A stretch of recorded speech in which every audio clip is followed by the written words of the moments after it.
Welcome to our channel. இந்த வீடியோவில் இரத்த ஓட்டத்தின் வகைகள்லேருந்து பார்க்கலாம். சிஸ்டமிக் அல்லது உடல் இரத்த ஓட்டம்.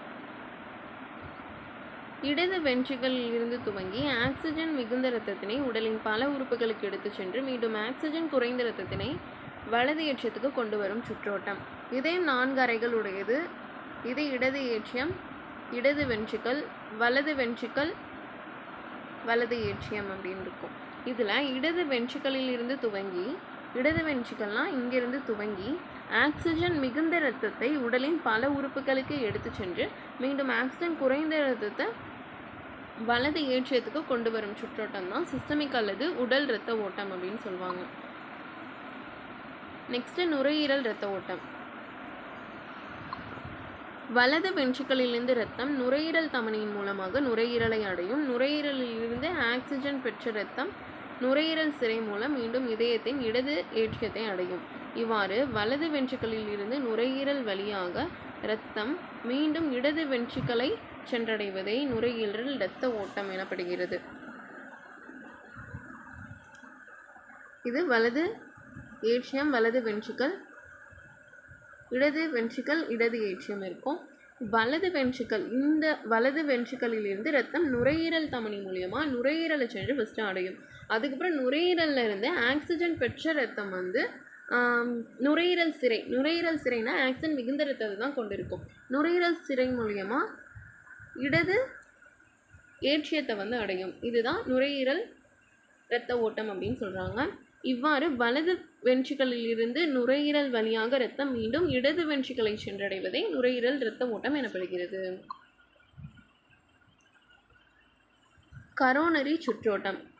இதய தசைகளுக்கு இரத்தம் செல்லுதல் கரோனரி சுழற்சி எனப்படும். கரோனரி தமனி ஆக்சிஜன் மிகுந்த இரத்தம், கரோனரி சைனஸ் என்பது ஆக்சிஜன் குறைந்த இரத்தம். ஒரு முழு சுழற்சியின் போது இரத்தமானது இதயத்தின் வழியாக இருமுறை சுற்றி வருவதே இரட்டை இரத்த ஓட்டம் எனப்படும். சில விலங்கினங்களில் ஆக்சிஜன் மிகுந்த இரத்தமும் ஆக்சிஜன் குறைந்த இரத்தமும் ஒன்றுடன் ஒன்று கலந்து இதயத்தினுள் ஒரு முறை மட்டுமே சென்று வரும். இது ஒற்றை இரத்த ஓட்டம் என அழைக்கப்படுகிறது. மீன்கள், இருவாழ்விகள், ஊர்வன இதிலெல்லாம் பார்த்தோன்னா ஒற்றை இரத்த ஓட்டம் தான் இருக்கும். நெக்ஸ்ட்டு இதய துடிப்பு. இதயத்தின் ஆரிக்கல்கள் மற்றும் வென்ட்ரிக்கல்கள் முழுமையாக ஒரு முறை சுருங்கி விரிவடைவது தான் இதய துடிப்புன்னு சொல்லுவாங்க. சுருங்குவது சிஸ்டோல், விரிவடைவது டயஸ்டோல். ஒரு நிமிடத்துக்கு இதயம் 72லேருந்து 75 முறை துடிக்கிறது. இதய துடிப்பு பரவுதல். மனித இதயம் மயோஜெனிக் எனும் வகையை சேர்ந்தது. எஸ்ஏ கணுவானது இதயம் சுருங்குவதை துவக்குகிறது. மேற்பெருஞ்சிரை துளையின் அருகில் தான் இந்த எஸ்ஏ கணு காணப்படும். எஸ்ஏ கணுவானது இதயத்தின் ஃபேஸ் மேக்கராக செயல்படுகிறது. இதய துடிப்புக்கான மின் தூண்டலை தோற்றுவிப்பது இந்த எஸ்ஏ கணு தான். இதய தசைகளுடைய சுருக்கத்தை தூண்டுகிறது. ஹிஸ் 1893இல் ஏட்ரியோ வென்ட்ரிகுலார் கற்றைகளை கண்டறிந்தார். எனவே இது ஹிஸ் கற்றை என்று அழைக்கப்படுகிறது. நெக்ஸ்ட் நாடி துடிப்பு. இதய துடிப்பின் போது இரத்தம் தமனிக்குள் உந்தி தள்ளப்படுகிறது. இதய துடிப்பின் போது இரத்தம் என்ன பண்ணுன்னா தமனிக்குள்ளே உந்தி தள்ளப்படுது. இரத்தம் ஒவ்வொரு முறையும் தமனிக்குள் உந்தப்படும் போது தமனிகள் விரிவடையும். அதை தான் நாடி துடிப்புன்னு சொல்லுவாங்க. இயல்பான நாடி துடிப்புனா 70லேருந்து 90. இதய சுழற்சி. இதய சுழற்சியின் போது இரத்தமானது இதயத்தின் அறைகளுக்குள் குறிப்பிட்ட திசையில் செல்லும். ஒவ்வொரு இதய சுழற்சியும் 0.8 வினாடிகளில் முடிவடைகிறது. இதய சுழற்சியின் நிகழ்வுகள். Atrial systole, ventricular systole, ventricular டயஸ்டோல்னு இருக்கும். அதில் ஏட்ரியல் சிஸ்டோல் ஆரிக்கல் சுருக்கம், ஆரிக்கல்கள் மேலே இருக்கும் பார்த்தோம். அந்த ஆரிக்கல்கள் சுருக்கம் அடைகிறப்ப தான் இந்த ஏட்ரியல் சிஸ்டோல்னு சொல்லுவாங்க. ஆரிக்கல் சுருக்கம் அடைகிறத ஏட்ரியல் சிஸ்டோல்னு சொல்லுவாங்க. இது 0.1 வினாடி. வென்ட்ரிகுலார் சிஸ்டோல் அப்படிங்கிறது வென்ட்ரிகுலார் சுருங்குவது. இது பார்த்தோம் அப்படின்னா 0.3 வினாடிகள். வென்ட்ரிகுலார் டயஸ்டோல் அப்படின்னா வென்ட்ரிக்கிள்கள் விரிவடைகிறது. இது 0.4 வினாடிகள். டோட்டலாக 0.8 வினாடிகள் ஆகும். இதய ஒலிகள். லப் நீண்ட நேரம் ஒலிக்கும். வென்ட்ரிகுலார் சிஸ்டோலின் ஆரம்ப நிலையில் மூவிதழ் மற்றும் ஈரிதழ் வாழ்வுகள் மூடுவதனால் இந்த ஒலி உண்டாகும். குறுகிய காலம் ஒலிக்கும். டப் அப்படின்றது குறுகிய காலம் ஒலிக்கும். வென்ட்ரிகுலார் சிஸ்டோலுடைய முடிவில் அரைச்சந்திர வாழ்வுகள் மூடுவதனால டப் அப்படின்ற ஒலி உண்டாகும். இரத்த அழுத்தம்லேருந்து பார்க்கலாம். தமனிகள் வழியே இரத்தம் ஓடும்போது அத்தமனிகளின் பக்கவாட்டு சுவர் மீது இரத்தம் ஏற்படுத்தும் அழுத்தம் தான். இரத்தம் ஏற்படுத்தும் அழுத்தமே இரத்த அழுத்தம். சிஸ்டோலிக் இரத்த அழுத்தம், டயஸ்டோலிக் அழுத்தம்னு 2 வகையாக சொல்கிறாங்க. சிஸ்டோலிக் அழுத்தம் அப்படின்னா வென்ட்ரிகுலர் சிஸ்டோல் நிகழ்வின் போது இடது வென்ட்ரிகல் சுருங்குவதால் இரத்தம் பெருந்தமனிக்குள் மிக வேகமாக செலுத்தப்படுகிறது. வென்ட்ரிகுலர் சிஸ்டோல் நிகழ்வின் போது, வென்ட்ரிகுலர் சிஸ்டோல் அப்படின்னா வென்ட்ரிகல்கள் வந்து சுருக்கமடையும் போது இடது வென்ட்ரிகல் வந்து சுருங்குறதுனால இரத்தம் வந்து பெருந்தமனிக்குள்ளே மிக வேகமாக செலுத்தப்படும். இந்த நிகழ்வின் போது ஏற்படும் மிக அழுத்தம் தான் வந்து சிஸ்டோலிக் அழுத்தம் அப்படின்னு சொல்லுவாங்க. நெக்ஸ்ட் டயஸ்டோலிக் அழுத்தம். இடது வென்ட்ரிகல் விரிவடைவதன் காரணமாக அழுத்தம் குறைகிறது. அதில் வந்து சுருக்கம் அடைகிறது, இதில் வந்து விரிவடைகிறது. இதன் காரணமாக அழுத்தம் குறைகிறது. ஆரோக்கியமான மனிதரில் ஓய்வாக உள்ள நிலையில் சிஸ்டோலிக் மற்றும் டயஸ்டோலிக் அழுத்தம் 120 மில்லிமீட்டர் ஹெச்ஜி 80 மில்லிமீட்டர் ஹெச்ஜி அளவில் காணப்படும். உயர் இரத்த அழுத்தம் ஹைப்பர் டென்ஷன், குறை இரத்த அழுத்தம்னா ஹைப்போடென்ஷன். Next stethoscope. மனித உடலின் உள்ளுறுப்புகள் ஏற்படுத்தும் ஒலிகளை கண்டறிய ஸ்டெத்தஸ்கோப் பயன்படுகிறது. ஸ்பிக்மோமெனோமீட்டர் இரத்த அழுத்தத்தை கண்டறிய உதவும். ஒரு மனிதனின் மேற்கர தமனியின் அழுத்தம் அவர் ஓய்வாக உள்ள நிலையில் அளவிடப்படுகிறது. மேலும் இரத்த ஓட்டத்தின் நிலையும் இதயம் செயல்படுவதையும் கண்டறிய உதவுகிறது. குறைந்த மற்றும் உயர் இரத்த அழுத்த நிலைகளை இது கண்டறிய உதவும். மேனோமெட்ரிக் இரத்த அழுத்தத்தை அளக்க உதவும் ஒரு நவீன எண்ணியல் வகையிலான ஒரு உபகரணம் ஆகும். நெக்ஸ்ட் இரத்த வகைகள். காரல் லான்ஸ்டைனர் 1900 இரத்த வகைகளை கண்டறிந்தார். அவர் ABO அப்படின்ற இரத்த வகையை கண்டறிந்திருப்பார். டிகாஸ்லோ மற்றும் ஸ்டெய்னிங்கிறவங்க 1902 AB இரத்த வகையை வந்து கண்டறிந்தனர். மனித இரத்தத்தில் அக்ளூட்டினோஜன் அல்லது ஆன்டிஜன் மற்றும் அக்ளூட்டினன் அல்லது எதிர்பொருள் ஆன்டிபாடிகள் காணப்படுகின்றன. ஆன்டிஜன்கள் ஆர்பிசியின் மேற்புற படலத்தில் காணப்படும். ஆன்டிபாடிகள் வந்து இரத்த பிளாஸ்மாவில் காணப்படுகின்றன. இரத்த வகை ABO. இதில் ஃபஸ்ட்டு வந்து இரத்த வகை A. இதில் ஆன்டிஜன் என்ன இருக்கும் அப்படின்னா A தான் இருக்கும், ஆனால் ஆன்டிபாடி B இருக்கும். இது யார் யாருக்கு A இரத்த வகையினர் வழங்கலாம் அப்படின்னா A மற்றும் AB பெறலாம்.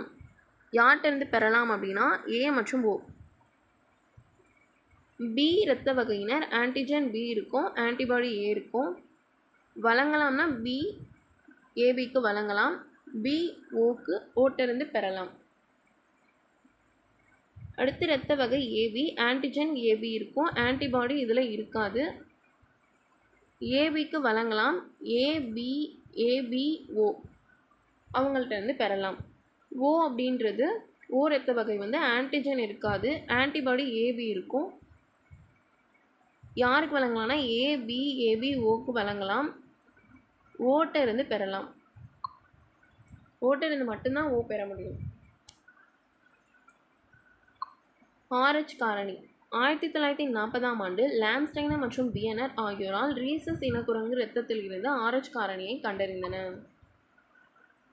RH நேர்வகை இரத்தமுடையோர் அவர்களது இரத்த சிவப்பணுவில் RH ஆன்டிஜன்களை கொண்டிருந்தனர். நேர்வகை இரத்தமுடையோர் அவங்க இரத்த சிவப்பணுவில் RH ஆன்டிஜன்களை வந்து கொண்டிருந்தனர். RH எதிர்வகை இரத்தமுடையோர் இந்த ஆன்டிஜனை வந்து பெற்றிருக்கவில்லை. RH ஆன்டிஜன்களுக்கு எதிராக உருவாகும் ஆன்டிபாடிகள் RH ஆன்டிபாடிகள் என அழைக்கப்படுகின்றன.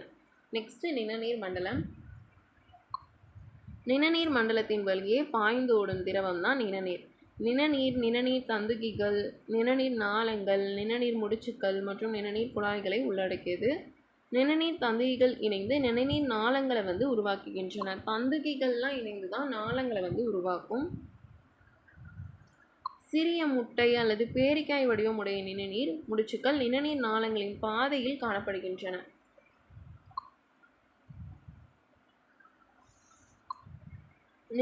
நிணநீர் பற்றி பார்க்கலாம். நிணநீர் தந்துகிகளின் செல் இடைவெளியில் நிணநீர் வந்து காணப்படுகிறது. நிணநீர் தந்துகிகள் இருக்கும், அதோடைய செல் இடைவெளியில் தான் இந்த நிணநீர் இருக்கும். இது இரத்த பிளாஸ்மாவை ஒத்துள்ளது. இது நிறமற்றது, குறைந்த அளவு புரதத்தை கொண்டுள்ளது. இதில் மிக குறைந்த அளவே ஊட்டப்பொருள் ஆக்சிஜன், கார்பன் டை ஆக்சைடு, நீர் மற்றும் WBC ஆகியவை உள்ளன.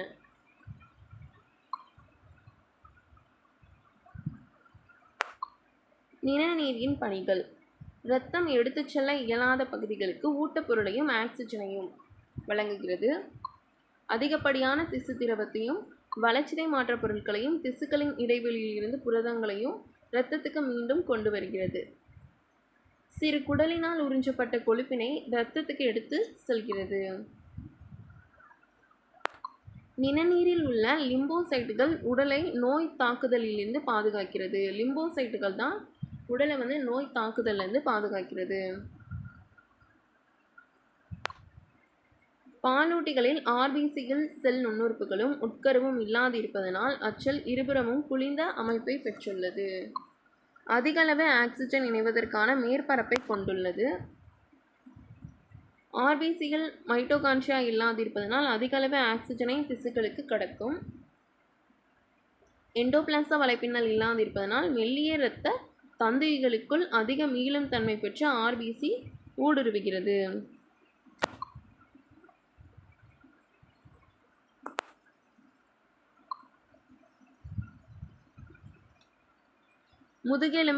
முதுகெலும்பிகள் இதய அறைகள்.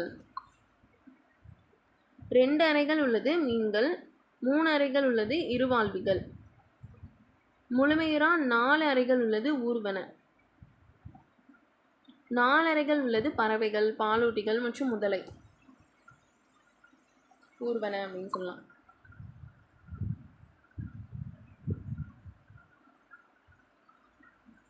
இது ஒரு பாக்ஸில் இருக்கிறது. இந்த பாலூட்டிகளில் ஆர்பிசியில் செல் நுண்ணுறுப்புகள் உட்கரு இல்லாது இருப்பதனால அந்த செல் இருபுறமும் குளிர்ந்த அமைப்பை பெற்றுள்ளது. ஆர்பிசி பற்றி சொல்லியிருப்பாங்க.